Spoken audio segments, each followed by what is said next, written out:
প্রথম পাতে খাওয়ার জন্য নিয়ে পুরো ভাতটাই খেয়ে ফেলবেন এই রেসিপিটি যদি বানিয়ে দেওয়া যায়। নমস্কার বন্ধুরা, আমি আলপনা সিম্পলের টেস্টিতে আপনাদের সবাইকে স্বাগত। আজকে শেয়ার করব কুমড়োর ভর্তা। এতটাই টেস্টি হয়, দুমুঠো ভাত বেশি খাওয়া হয়ে যায়। আজকের রেসিপি শুরু করা যাক। তার জন্য এখানে নিয়েছি কুমড়ো।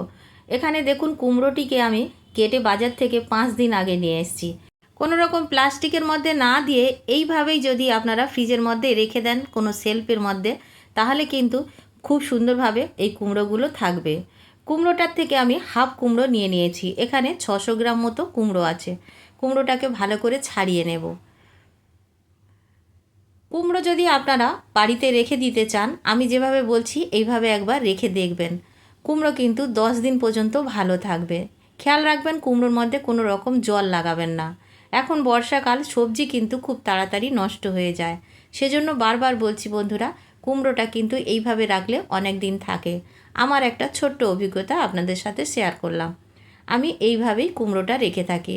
কুমড়োগুলো ছাড়িয়ে ভালো করে এইভাবে পাতলা পাতলা করে কেটে নেব। ছোট বড় কোনো অসুবিধা নেই, কিন্তু কুমড়োগুলো একটু পাতলা করে কেটে নিতে হবে। এইভাবে আমি সব কুমড়োগুলো কেটে ধুয়ে পরিষ্কার করে নিয়ে এসেছি। দেখুন, কুমড়োগুলো এইভাবে একই সাইজের ভাবে কেটে নিয়েছি। সামান্য ছোট বড় হলে কোনো রকম অসুবিধা হবে না। কুমড়োগুলো ধুয়ে ভালো করে জল ঝরিয়ে নিতে হবে। আমি এখানে জল ঝরিয়ে রেডি করে রেখেছি। গ্যাসের ফ্লেমটা অন করে একটি ফ্রাই প্যান বসিয়ে দিচ্ছি। এটা আপনারা কড়াইতেও করে নিতে পারেন বা ফ্রাই প্যানেও করে নিতে পারেন। লোহার যে রুটি করার তাওয়া, তাতেও কিন্তু এই রেসিপিটা বানিয়ে নেওয়া যায়। এখন ফ্রাই প্যানটা ভালো করে গরম করে নিয়ে 3 টেবিল চামচ মতো সর্ষের তেল দিয়েছি। এই রেসিপি কিন্তু সর্ষের তেল দিয়েই ভালো লাগবে। তেলটা গরম হয়ে যাওয়ার পরে এখানে আমি 5টা লঙ্কা দিয়েছি। লঙ্কাটা আমি লো ফ্লেমে ভালো করে ভেজে নেব। লো ফ্লেমে লঙ্কা ভাজলে লঙ্কার ভিতর পর্যন্ত খুব সুন্দরভাবে ভাজা হবে। এখন আমাদের লঙ্কাটা ভাজা হয়ে গেছে, তুলে নেব। একই তেলের মধ্যে যে কুমড়োগুলো আমি কেটে ধুয়ে পরিষ্কার করে রেখেছি দিয়ে দেব। কুমড়োগুলো দেবার সময় খেয়াল রাখবেন কুমড়োগুলো যেন জল ঝরানো থাকে, তা নইলে কী হবে, তেলের মধ্যে দিলে তেল ছিটাতে থাকবে। প্রথম ব্যাচে যতটা যাবে ততটা দিয়ে দেব। কুমড়োগুলো এইভাবে দিয়ে আমরা ভালো করে উল্টে পাল্টে ভেজে নেব। একটা পিঠ হয়ে গেলে অন্য পিঠটা যাতে হয় সেজন্য আমাদের উল্টে পাল্টে দিতে হবে। তবে একটা পিঠ বেশ একটু ব্রাউন কালার এসে গেলে তারপরে আমরা উল্টে পাল্টে দেব। বারবার উল্টে পাল্টে দেওয়ার দরকার নেই। একটা পিঠ খুব সুন্দরভাবে যখন রান্না হবে তখন কিন্তু আমরা উল্টে পাল্টে দেব। দেখুন, এখন কিন্তু একটা পিঠ সুন্দরভাবে কালার আসতে শুরু করে দিয়েছে, হালকা হালকা ব্রাউন কালার আসতে শুরু করেছে। এইভাবে কিন্তু আমাদের ভেজে নিতে হবে। বারবার উল্টে পাল্টে দিতে হবে। একটা পিঠ উল্টে দিলে আর একটা পিঠ হয়ে যাবে তেমনটা না, বারবার উল্টে পাল্টে এইভাবে ভেজে নিতে হবে। আপনার যদি মনে হয় কুমড়োগুলো সেদ্ধ হবে না, তাহলে ঢাকা দিয়ে দেবেন। ঢাকা দিয়ে লো ফ্লেমে রেখে দেবেন, তাহলে দেখবেন কুমড়োটা ভাজাও হবে আর সেদ্ধও হয়ে যাবে। 2-3 মিনিট করে ঢাকা দিয়ে রাখবেন, আবার এইভাবে উল্টে পাল্টে দেবেন, তাহলে দেখবেন কুমড়োগুলো নরমও হয়ে যাবে আর এইরকম সুন্দর কালার এসে যাবে। এখন কুমড়োগুলো সুন্দরভাবে কিন্তু ভাজা হয়ে গেছে। এখন আমরা কুমড়োগুলো তুলে নেব। প্রথম ব্যাচটা খুব সুন্দরভাবে ভেজে নিয়েছি।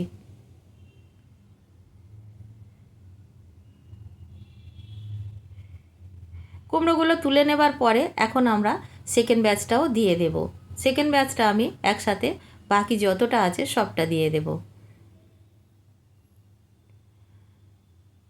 সবগুলো কুমড়ো দিয়ে আবার একইভাবে ঢাকা দিয়ে দিয়ে আমি ভেজে নিয়েছি। কুমড়োগুলো তুলে নেব। যে কুমড়োর পিসগুলো আগে হয়ে যাবে বা রান্না হয়ে যাবে, সেই কুমড়োর পিসগুলো আগে তুলে নিতে হবে। আর যে কুমড়োর পিসগুলো একটু দেরি হবে, সেইগুলো আরও পরের দিকে নাড়াচাড়া করে তুলে নিতে হবে। একই ফ্রাই প্যানের মধ্যে আরও 1 টেবিল চামচ সরষের তেল দিয়ে দিয়েছি। তেলের মধ্যে এখন দিয়ে দেব রসুন।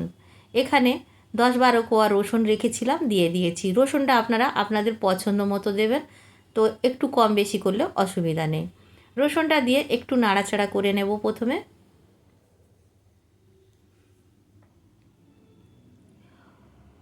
1 মিনিট মতো নাড়াচাড়া করে এখন দিয়ে দেব পেঁয়াজ। এখানে বড় একটা পেঁয়াজ কুচিয়ে রেখেছিলাম আর 3টে কাঁচা লঙ্কা ভেঙে রেখে দিয়েছিলাম।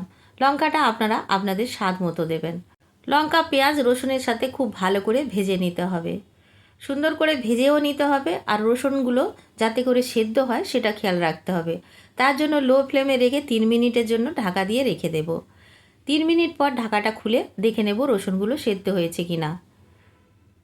রসুনগুলো সেদ্ধ না হলে পরে মাখাতে অসুবিধা হবে, সেজন্য রসুনগুলো দেখে নিতে হবে খুব সুন্দরভাবে সেদ্ধ হয়েছে কি না। রসুনগুলো সেদ্ধ হয়ে গেছে, আর পেঁয়াজটাও কিন্তু খুব সুন্দরভাবে ভাজা হয়ে গেছে। এর থেকে বেশিক্ষণ কিন্তু ভাজার দরকার নেই। এরকমই যখন কালার এসে যাবে তখন আমাদের গ্যাসের ফ্লেম অফ করে নামিয়ে নিতে হবে। আমি গ্যাসের ফ্লেমটা এখন অফ করে দিয়েছি আর নামিয়ে রেখে দেব। এখানে দেখুন এক জায়গায় করে রেখে দিলাম। কুমড়োটাকে দেখিয়ে দেব সেদ্ধ হয়েছে কিনা। দেখুন কুমড়ো কিন্তু খুব সুন্দরভাবে সেদ্ধ হয়ে গেছে।